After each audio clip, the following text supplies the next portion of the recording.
What are you doing, Uncle Bob? Why, why are you, why are you committing such violence against that bag? You did that shit yesterday, brother.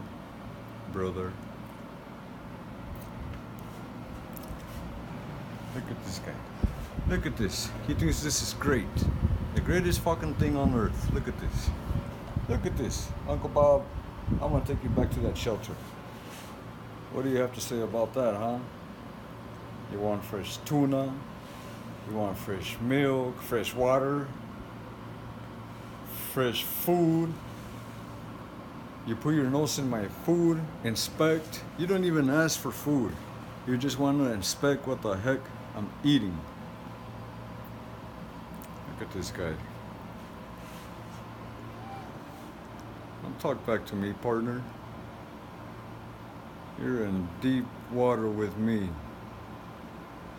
I have to go to work to feed you. Air conditioning? What does a cat need air conditioning for? You know you're a cat, huh, Uncle Bob?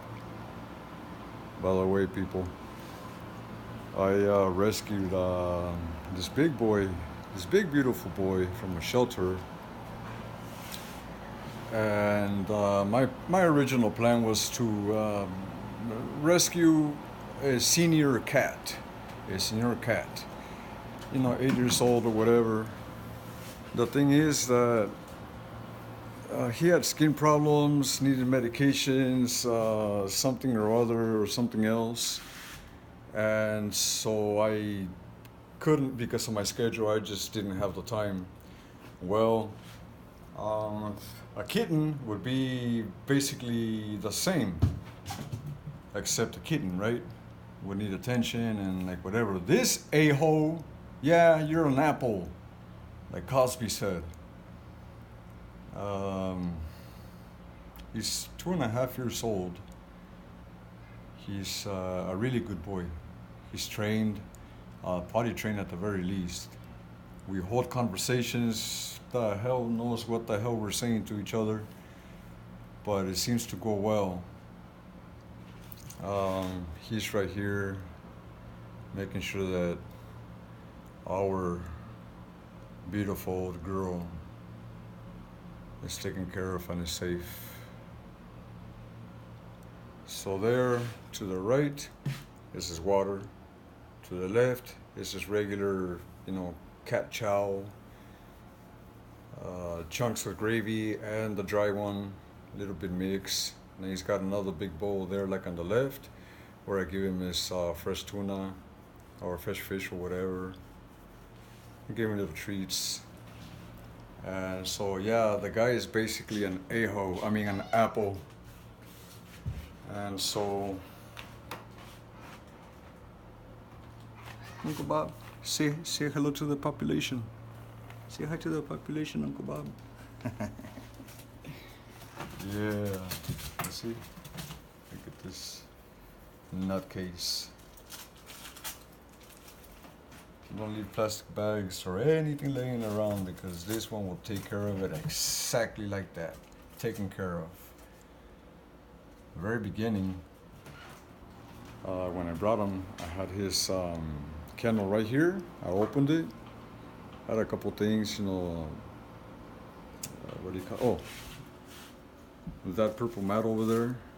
I put it right here. I put his kennel on top. Opened it, and the first thing that he did was go under the bed, right there in that corner. And so I pulled the bed apart so that he wouldn't have like extra, you know, places to be hiding. I just gave him all the space. I didn't want to meow him or be his buddy or whatever the first few days. I wanted him to know that he can go and roam and just walk about the place. No kennels, no nothing. Put his kitty litter and the whole bit over here. He's been doing really well. So he was going inside this recliner, but since obviously there's moving parts in there, mainly metal, when I sit down, I don't just sit down, I just drop back like this, you know, because it's at an decline, so I generally just fall back. And I was afraid I would hurt him, so he got in trouble 2 times. And the 2 times that he got in trouble, I lifted that recliner forward to expose him hiding in the bottom. So I took that fear away from him of having a, run when there was people around or whatever. And I let him come to me whenever he wanted to come to me. So it took the first night, he slept on my bed, on my feet. Second, he's been sleeping on my bed since the first night. It's just during the daytime. When I'm moving around and about, he'll just, look for little dark corners or whatever. So I gave him the opportunity and the freedom to go about the place and do whatever it is that him cat personally would do.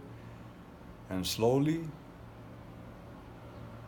he jumped on my bed and started rubbing his forehead all around me, all my arms and everything. He'll let you know when he wants to be the one petting, okay? Excuse me. You're petting him or whatever, but then when he wants to pet, he'll let you know.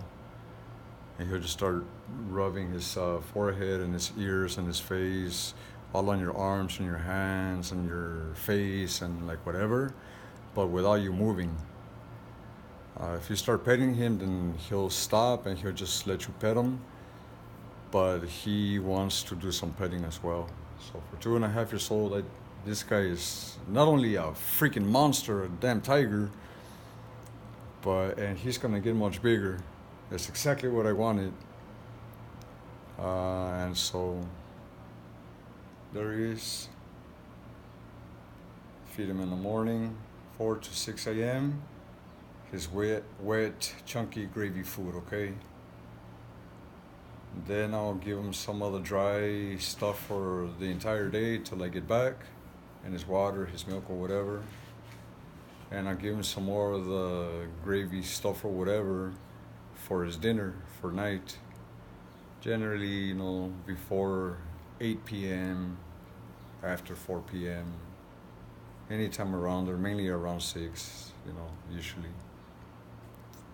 And so he's been a really good boy.